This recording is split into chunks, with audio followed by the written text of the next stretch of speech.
Tennessee Titans fans, following the Titans' first win of the season against the Miami Dolphins. They're on a bye week, but the discussions and the debates about the quarterback position are rolling on. And it feels like everybody has their opinions about what the Titans should do and who the Titans should start. This is a clip from Pro Football Talk on NBC, where the title says the Titans offense moved better with Mason Rudolph than Will Levis. Let's check it out. Lost in the fact that the Dolphins lost their third game of the season last night, the Titans finally got off the schneid, as the Swami would say, getting a win, thanks in large part to the fact...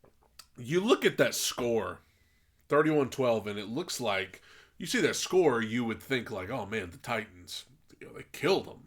If you didn't watch the game, you would look at that final score and be like, what a beatdown. And yeah, maybe the fourth quarter, the Titans pulled away, but I mean, it was 9-6 pretty late in the third. As the Swami would say, getting a win, thanks in large part to the fact that Will Levis injured himself early in the game, diving for a first down. And I understand there are certain circumstances where a quarterback needs to throw caution to the wind, put his health in even more danger than it inherently is playing football, but you still got to be smart with your body. Levis injures his shoulder, opens the door for Mason Rudolph, and... Man, that's a big statement to say the Titans won this game in large part because Mason Rudolph replaced Will Levis. That's a pretty big statement, because my gut feeling, and I know Will Levis threw an awful interception on the first drive of the game.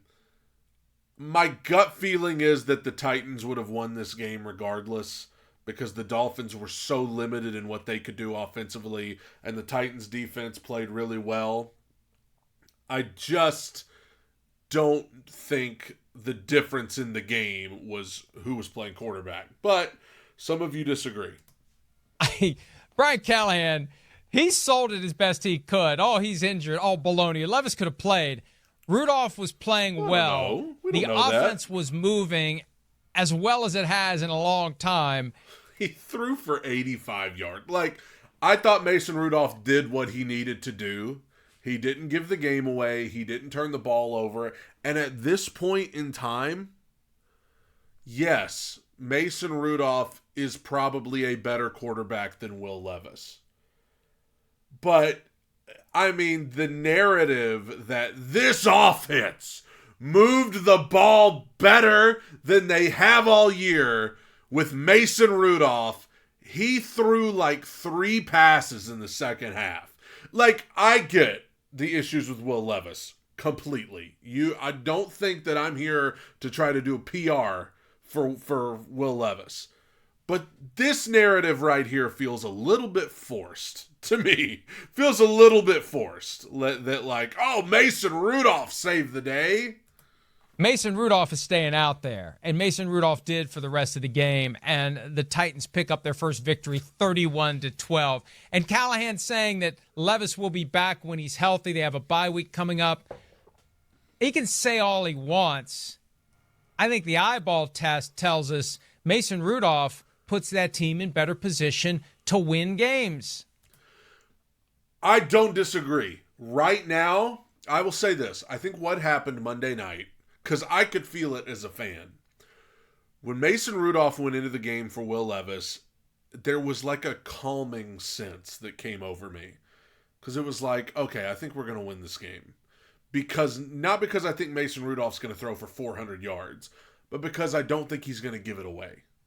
I think that's what all he needed to do Monday night was just don't give it away. Don't throw an interception. Don't do anything crazy. And Will Levis has a tendency to do that. So I think Brian Callahan, knowing that the Titans had to win this game, probably felt the same thing. A calming, hey, all of that chaotic uncertainty that comes with Will Levis, Mason Rudolph is just going to take us to the finish line nice and easy. as far as in the grand scheme of things, would the Titans win more games this season with Mason Rudolph at this point? Honestly, probably. But I don't know how you can look at 9 of 17 for 85 yards and be like, that guy right there is going to take Titans to playoffs. Like, at that point, I just don't know how you can look at Mason Rudolph's stats here. And granted, had a couple of drops by Hopkins and Ridley, very uncharacteristic. Yes, we did not throw the ball hardly at all in the second half, so we didn't really have an opportunity to build those stats. But again, it feels like a very forced narrative to be like, clearly the Titans are so much better with Mason Rudolph. He protects the ball better than Levis. Yes. But this is not like putting in Tom Brady, when Drew Bledsoe got hurt. First test for the rookie head coach. When the media starts to ask him, well, wait a minute, didn't you say this after the Monday night game? You told me then that Will Levis was your starting quarterback 100%. Now, what happened? Well, we looked at the film during the bye week. We had some time to self-scout. I'm with you. Like Mason Rudolph, I don't know what his record is in limited time as a starter. I think he has a pretty good record. And the stats never look great, but in his time with Pittsburgh, they won more games than you think they should have won with Mason Rudolph as a quarterback. That's because the Steelers always do that. The Steelers could go out there with Jim Babaganushka from the, cashier section at Walmart, and they would probably squeak out 8 wins. Like, that's just what the Steelers and Mike Tomlin do. They just know how to churn out wins even when their roster says they shouldn't. And I don't agree with them that, Brian Callahan's going to have to walk back these statements. And I genuinely think that not this week, next week against Indianapolis, I do think Will Levis is going to be the starter. And the biggest part of me believes he should be, not because he's proven it, not because he's played so great, but because I think Mason Rudolph gets you 7-10. I think Mason Rudolph gets you around there, and what do you have then? You have a worse draft pick. Will Levis, if you don't see another snap from Will Levis, you're going to have a portion of the fan base who says, we pulled the plug too soon. We don't know what we've got with this guy. Quarterback. Remember last year down the stretch when they're trying to make a move for a playoff position and they actually make it? He got them in position in a few games, played well enough. I mean, as Morgan Wallen and Post Malone would say, he had some help. Okay. To get the victory. And then last night, he knows what he's doing. It's not impressive, Mike, but it's good enough to. Is that what you want? Is that what you want, Titans fans? It's not impressive. It's good enough. Like, is that what you want? To get you where you're trying to go. Last night, just a quick thing. Right before the half, they're trying to get in a field goal position. He makes a nice throw over the middle, gets the team down in position, spike the ball, like a second or two left in the first half. They get a field goal out of it. He just knows how to run an offense. Every quarterback in the league knows that that's what you need to do in that moment. Try to hit a deep ball, run down there, spike it, and kick field goal. Like, just unheard of. It sounds like I'm picking on Mason Rudolph. I think Mason Rudolph is a quality backup quarterback. I'm glad to have him. Like, I love having that stability at backup quarterback. But I don't know if I could buy this narrative that, like, oh, look, Mason Rudolph is going to take this team to heights that we've never seen. Like, I just don't know if I can buy into that. Going to be that 18 for 18 for 292 guy. But if it's Mason Rudolph versus Will Levis, give me Mason Rudolph.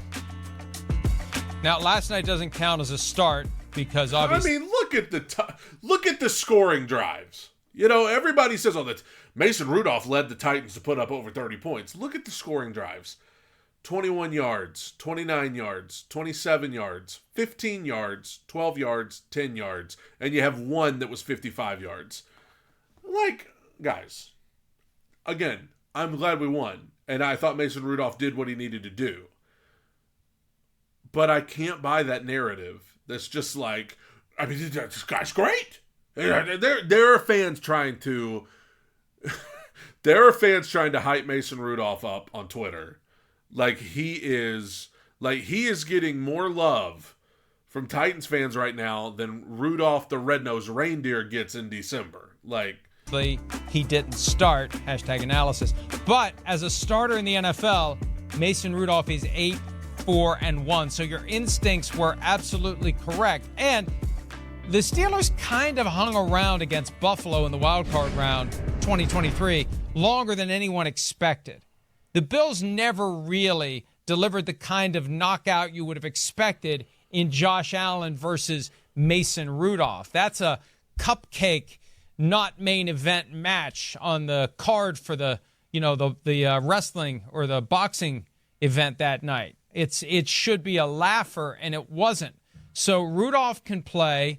Rudolph was in demand in the offseason. The Steelers kind of wanted to bring him back, but I think Rudolph, I need to check my numbers on here. It's possible Mason Rudolph is making more or close to as much as the entire quarterback depth chart in Pittsburgh combined this year. So the Titans saw something in him. They did what the Dolphins could have done but didn't do. Let's have a guy who can come in and play. There's another guy when we need him. That's what Mason Rudolph is. He's a guy that can come in and play when you need him.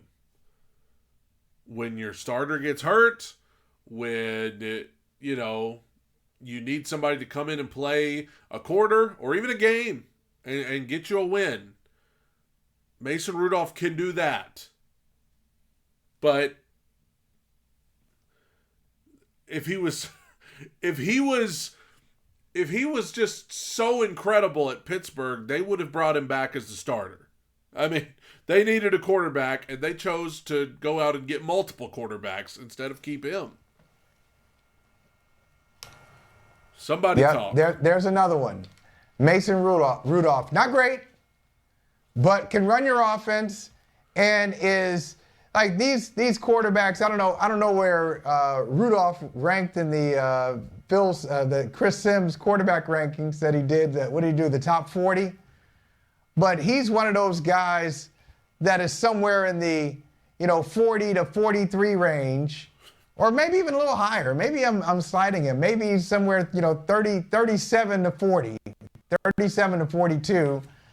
Not an every day, not an every week starter, but a spot starter who you're not embarrassed, and the offense doesn't totally collapse when he's out there. And so he is describing a backup quarterback. He is describing not an every week guy, not somebody that you can just put in there for the whole year, but he can come in at times and do good. Like he's describing a backup quarterback. You're right. The Dolphins look across the field and they ask themselves, would I rather have what the Titans have as a backup quarterback or what we're dealing with right now? I think the obvious answer is Mason Rudolph, who has won some games as a starter. I know Snoop Huntley was a Pro Bowler, but only. That means nothing to me. Saying somebody's a Pro Bowler, like, that means nothing to me anymore. In the small print, Mike, was he a Pro Bowler? Look at those numbers. He shouldn't have made the Pro Bowl. I mean, he's fine, but I think Rudolph is a better quarterback. Well, and here's the difference too, because I got some pushback last night when I pointed out on social media that of all teams in the NFL, the Dolphins should have had an established veteran presence. Snoop Huntley's been there 2 weeks. Yeah. He's the guy you sign in March, not the guy that shows up and let's get him ready. Yeah. You want to have the guy there so he is ready, so he's worked with the offense, so he's taken the reps, and it's not this crash course in everything to get you ready to play. That's not the way to do it. The way to do it is to sign the guy middle of March like the Titans did when they signed Mason Rudolph, and he did not make the top 40. I don't know who was 41. Ooh. Maybe he was. What a loss. was 40.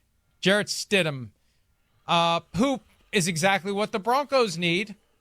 In the event that Bo Nix gets injured, you need a guy who can come in and play. It's amazing to me that people who make a lot of... So I'm confused. Are they trying to say that Mason Rudolph should be given the job? Or are they just simply saying that Mason Rudolph is a good backup quarterback? Because the second half of this clip, it feels like they're just saying Mason Rudolph's a good backup quarterback, in which case I agree. Money to make good decisions about roster construction would fail to be ready at the most important position on the entire roster of an NFL team. Okay, so, oh, and by the way, yeah, Brian Callahan maybe needs to work on getting the line right. He says Will Levis is 100% the starting quarterback when he's healthy. The way to pull this off, Brian, is to say Will Levis is the starter when he's 100%, because then he's just never 100% until Mason Rudolph cools off. So, right, church. Cools off? He threw for 85 yards. That's red hot? Like, they're acting like, oh yeah, you gotta give her. I mean, come on. Like, I'm just baffled at this. And I don't think that Brian Callahan and Rand Carthon are sitting there in their offices saying, how do we announce that Mason Rudolph's going to be the starter? No, I genuinely believe they are all on the same page that they're going back to Will Levis against the Colts next week. Wrong pew for Brian Callahan. Levis is the starter when he's 100%, not he's 100% the starter when healthy. That's right. I'm sure Dad pulls him aside and says, "Son, this is how we do this, okay? Yeah. I've been here with some mediocre quarterbacks. This is how we sell this thing to the media. We'll try it again. We'll try it again next week." Well, we talked about superpowers as it relates to Tua. The Mike Tomlin superpower is such that he's managed this Russell Wilson, Justin Fields situation where he's never had to say Russell Wilson's 100% the starter when healthy. He wouldn't say that. He hasn't even said Wilson is the starter when he's 100%. He's just basically, leave me alone. And it works. It's word salad, leave me alone. And it works. So, look, new head coach has got to learn a lot of things. Like Tony Dungy says, they came in and asked him, where do you want to stay when we go to Kansas City for the preseason? And he's like, why are you asking me? You're the head coach. These are the things you have to deal with. All right, we need to take a break. We'll be back with more PFT Live right after this. I think they are really misreading Brian Callahan's motives. I genuinely, he went overboard on Tuesday after the game to say, like, we're going back to Will Levis, and there is no quarterback controversy. I mean, he put it as plainly as he could. There's no, and guys, I'm not here to tell you, like, Will Levis is awesome. He's played great, and he's clearly the guy. No, if you listen to the podcast yesterday, you know how I feel about the play of Will Levis. But they are invested in finding out how good he can be, and they want to be able to evaluate at the end of this season and know what they've got in this guy. And I don't see how you can accurately determine that if Mason Rudolph is the starting quarterback. So I don't know. I think they are misreading Brian Callahan's motives, personally. Let me know what you think in the comments below. I know you will. Tighten up, everybody.